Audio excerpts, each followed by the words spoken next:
Arguably the best player ever to come out of France, Zidane, or Zizou, as he is affectionately known to fans around the world, enjoyed an epic career that few could match. His brilliant ball control, incredible vision, precise passing and ability to read the game took football to another level. On the field, he was a general, leading his side by example through a perfect cross or a sizzling strike. He was never far away from the action. Off the pitch, he has been just as impressive. Tireless in his charity work for those less fortunate than himself, he is also a devoted family man. Zinedine's incredible journey began in La Castellane, one of the poorest immigrant quarters of the French city Marseille. Marseille is home to over 1.6 million residents, making it the second most populous French city. Born to Algerian parents, Zinedine took to football immediately. He was often seen honing his ball skills in dimly lit alleyways for hours each day, and it soon became clear that he was destined for something special. Many football aficionados believe that it was Zinedine's tough start in a rough neighbourhood that furnished him with the mental toughness to handle the pressures of first-class football. At an early age, he joined US St Henri, a local club in his hometown of La Castellane.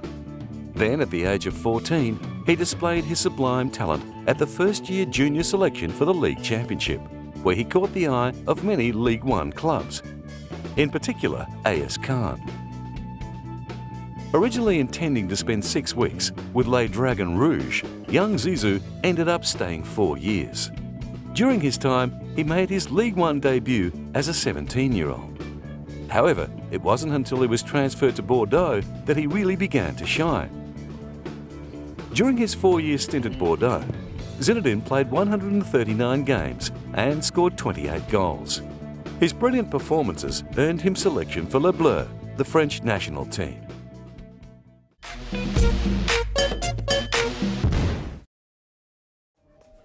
Zinedine's performances, domestically and internationally, started to generate a huge amount of hype, and it wouldn't be long before the big clubs of Europe came after him.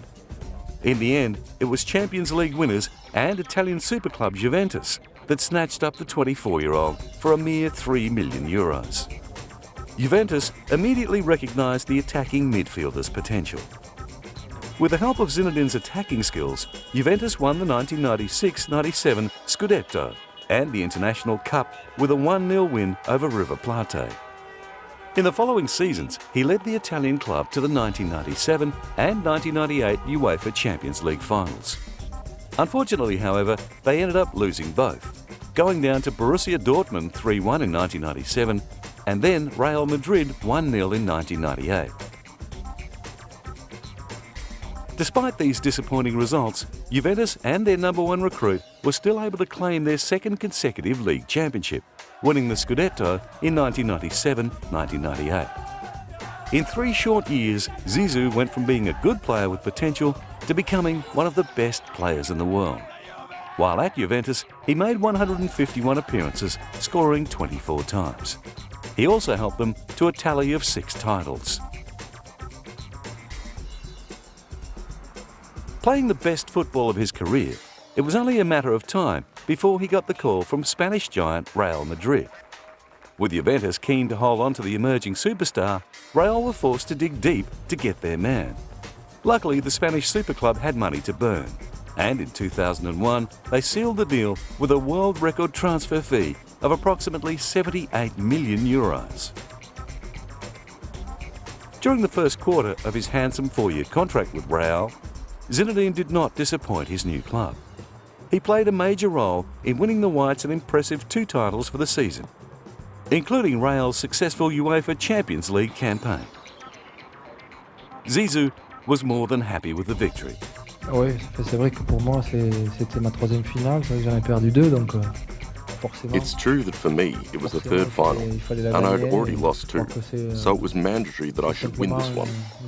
I believe it is a great satisfaction for the team to have this great and difficult victory. Cette grande victoire même si ça a été difficile.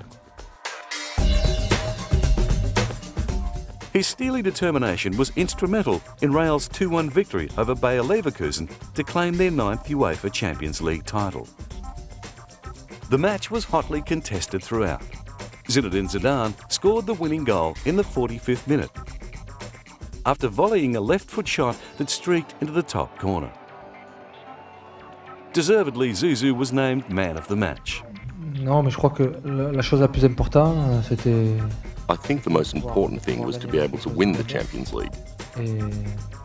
The thing to do now is to rest a little bit and then think about the World Cup, hoping that it is going to be a good World Cup.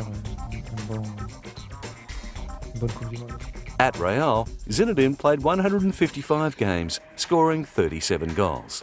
He played his last game for the Whites on May the 7th, 2006, but not before winning 6 titles with the Spanish club.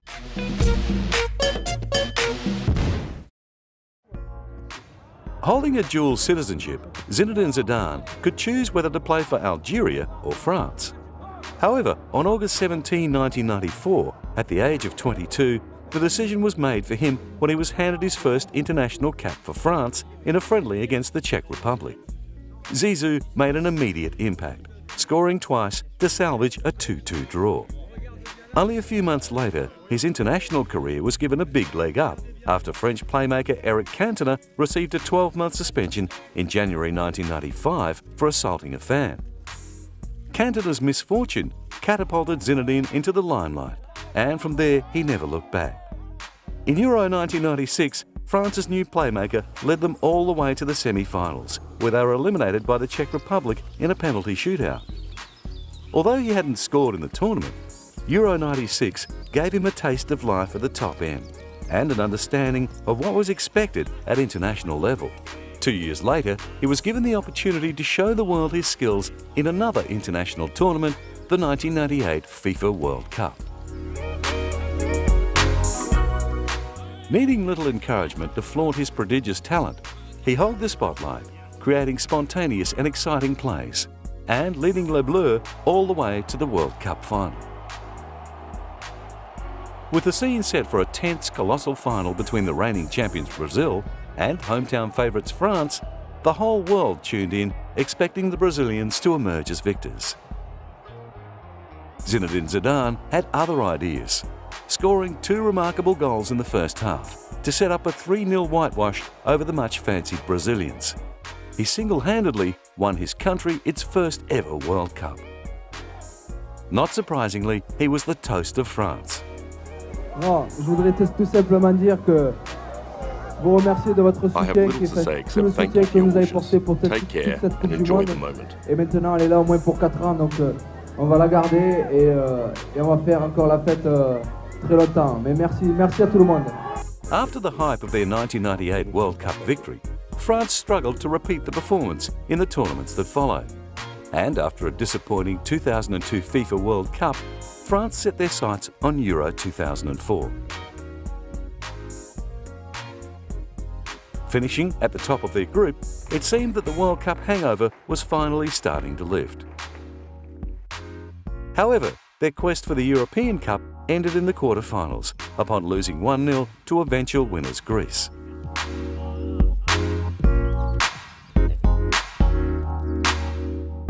Zinedine's next tournament was the 2006 FIFA World Cup, and with 2 World Cups behind him, he already knew what it took to win.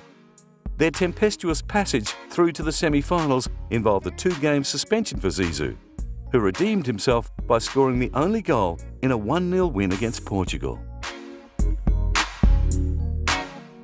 France would play Italy in the final. The game got off to a frantic start, with both teams scoring in the first 20 minutes. However, no other goals were scored for the rest of the game, and in the 110th minute, the intense pressure got the better of Zinedine. In what can only be described as a mental meltdown, he suddenly stopped, turned and rammed his head into Materazzi's chest, knocking the Italian to the ground.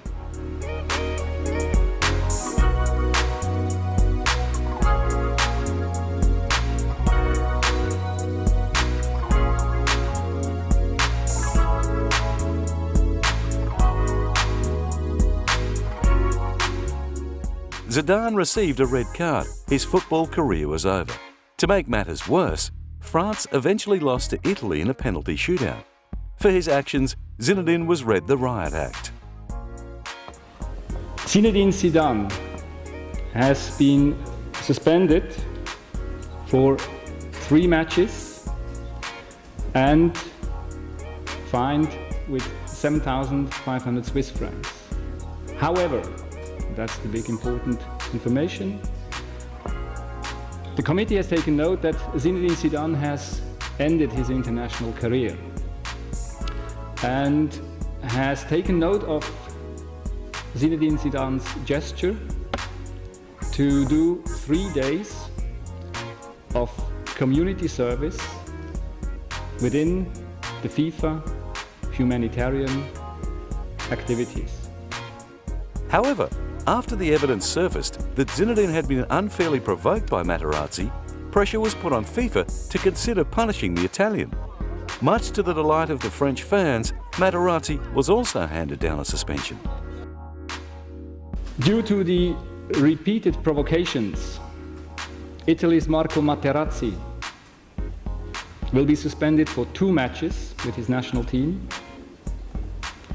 and he has been fined with 5,000 Swiss francs. Although it ended on a sour note, Zinedine's international career had been nothing short of extraordinary. While his name may always be tarnished by the incident that ended his dreams of a second World Cup, his ability to lead his team to victory in major tournaments by setting up and scoring crucial goals was second to none.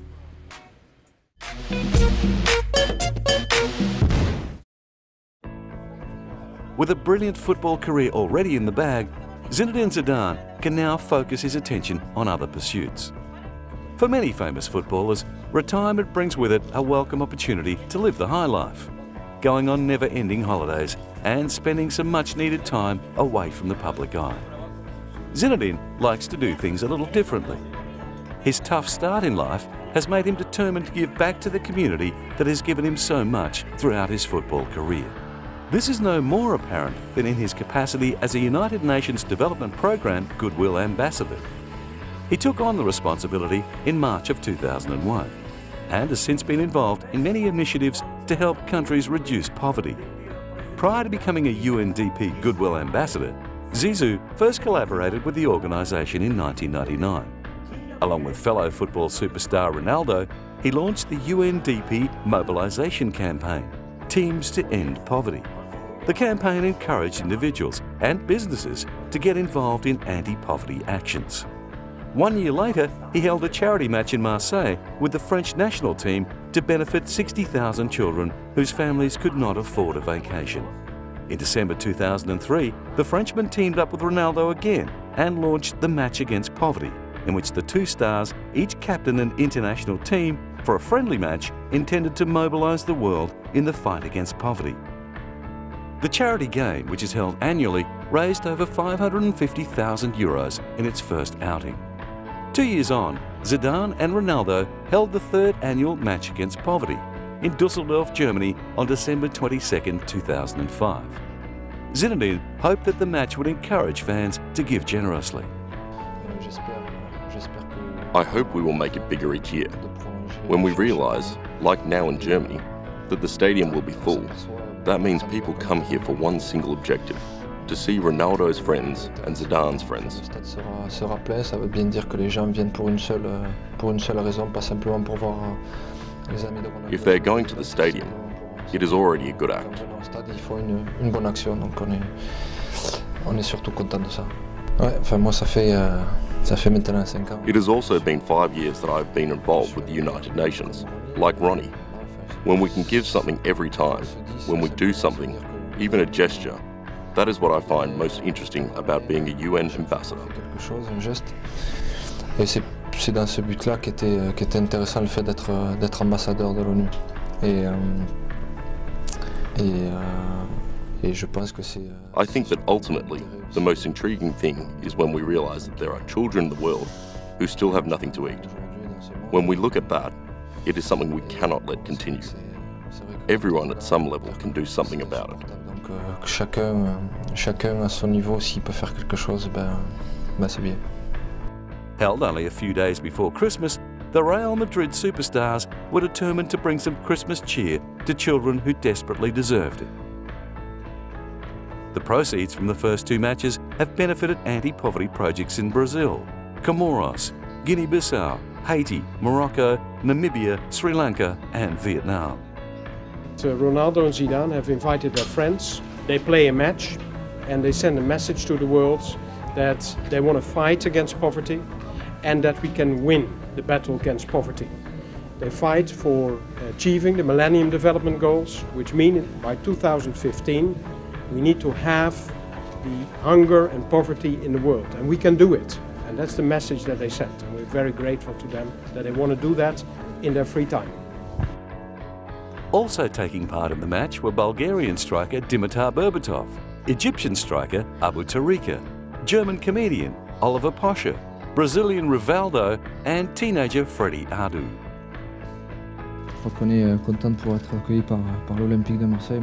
I think we are happy to be welcomed by Marseille. I am from Marseille. I have always been a supporter of this team and always will be. Tous ces joueurs qui sont venus I'm happy to be here to share this moment with all these players who bring something to this project. As we said today with Ronaldo, it's true that everybody can bring something, even if it's not much. Everybody can do something for this cause and help make a better future for the world. C'est un malheur pour certaines personnes et pour qu'on puisse contribuer à ce que le monde soit meilleur dans l'avenir. En tous les cas, merci à tous et voilà. More recently, Zinedine took his charity campaign to Thailand. In his first match since the 2006 FIFA World Cup, the three-time World Player of the Year took to the field against Thai pop stars and national team players in a light-hearted charity match. The superstar looked to have lost none of his touch as he effortlessly dribbled around the opposing defence. Despite the less than savoury end to his career, thousands of Thailand's football fans packed into the stadium to catch a glimpse of their hero. His charity efforts continued on to Cairo in Egypt. There he spent 3 days attending the opening of a home for street children and played in a charity soccer match with Egyptian youngsters. The trip was sponsored by the French food manufacturing company Danone. In cooperation with Egypt's National Council for Childhood and Motherhood as part of an international project to help disadvantaged children. The project is intended to provide some of those children with homes, as well as basic healthcare, education and job training.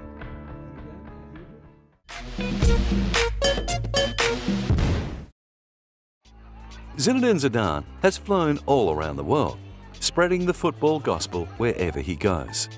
He has also travelled extensively in his capacity as an ambassador for good causes.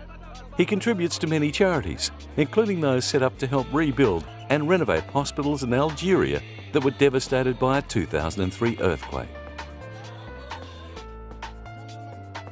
In 2006, he went to Algeria, the homeland of his parents, to visit these hospitals. He was welcomed at medical centres in Thenia, Bourmediz and Algiers, where he saw facilities funded by the charities he supports.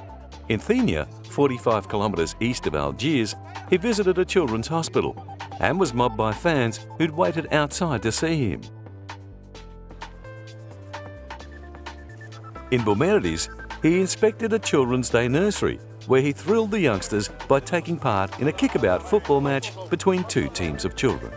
Political strife is always a danger for Bourmediz on the edge of the Kabylie region, where Zinedine's parents come from.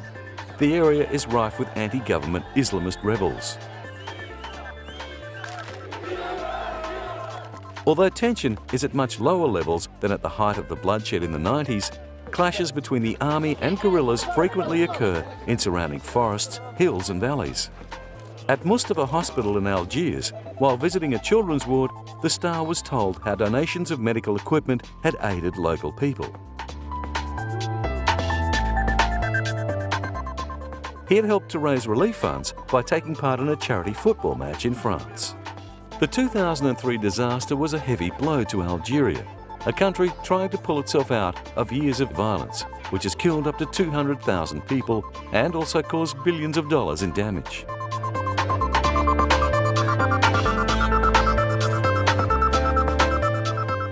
It was back in the 60s that Zinedine's parents moved from Boumerdis to Marseille in France, where he grew up. He'd last visited Algeria in 1986, but his long absence hadn't dented his popularity in a country desperate for a hero.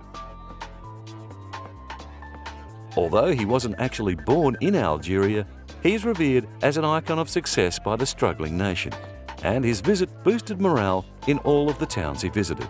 Continuing his work with children, he has also travelled to Sukabumi in Indonesia to meet the Danone Nations Cup Indonesian team. An initiative of Group Danone, the Danone Nations Cup is a world football tournament for 10 to 12-year-old children from 40 different countries across the globe. It comprises 40 national tournaments and a world final overseen by FIFA. Each year, 40 teams qualify to represent their country at the world final. Zinedine Zidane is the event's highest profile supporter. His visit was also aimed at promoting the game to children. Although badminton is still the nation's most popular sport, the popularity of football is growing in Indonesia. The trip also coincided with Indonesia's hosting of the Asian Cup. During his visit, the French star took time out to play with the kids in a 3-minute match of futsal, or miniature soccer, on a stretch of street in the Indonesian capital. Hundreds of people crowded around the venue, cheering on their hero by his nickname Zizou. He also met Jakarta Governor Sutioso, who predicted that Zinedine's visit would increase the confidence that Indonesia is safe to visit. On the last day of his visit to Algeria, he was awarded the Medal of National Merit, the highest distinction of the state, by Algerian President Abdelaziz Bouteflika during an official ceremony at Palais des Pupils. President Abdelaziz presented him with the award in recognition of the example he sets for the country's youth. The medal was also proof of the high regard in which he is held by the Algerian people. For them, the medal was an opportunity to simply say thank you. And it's not just the Algerian people who would like to thank Zinedine Zidane. Fans all over the world are in debt to the Frenchman for a career that entertained football enthusiasts for more than 2 decades. The 1998 World Cup hero continues to lead by example, proving that fame and fortune bring with them the responsibility of becoming a positive role model.